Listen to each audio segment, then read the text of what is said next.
Daily Mass Readings. First reading. A reading from the second letter to the Thessalonians. We ask you, brothers and sisters, with regard to the coming of our Lord Jesus Christ and our assembling with him, not to be shaken out of your minds suddenly, or to be alarmed either by a spirit, or by an oral statement, or by a letter allegedly from us, to the effect that the day of the Lord is at hand.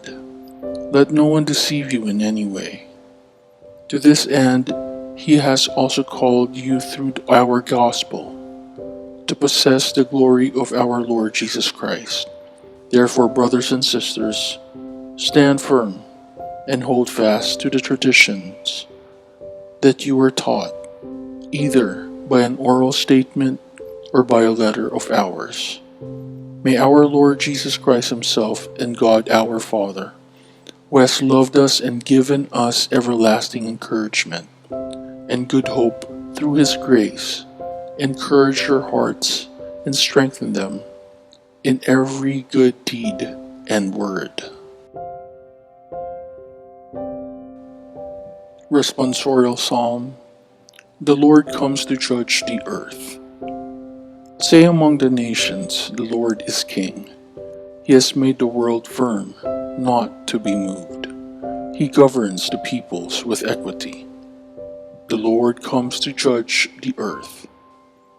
Let the heavens be glad and the earth rejoice. Let the sea and what fills it resound. Let the plains be joyful and all that is in them.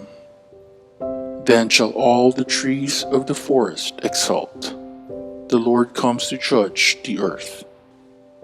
Before the Lord, for he comes to rule the earth.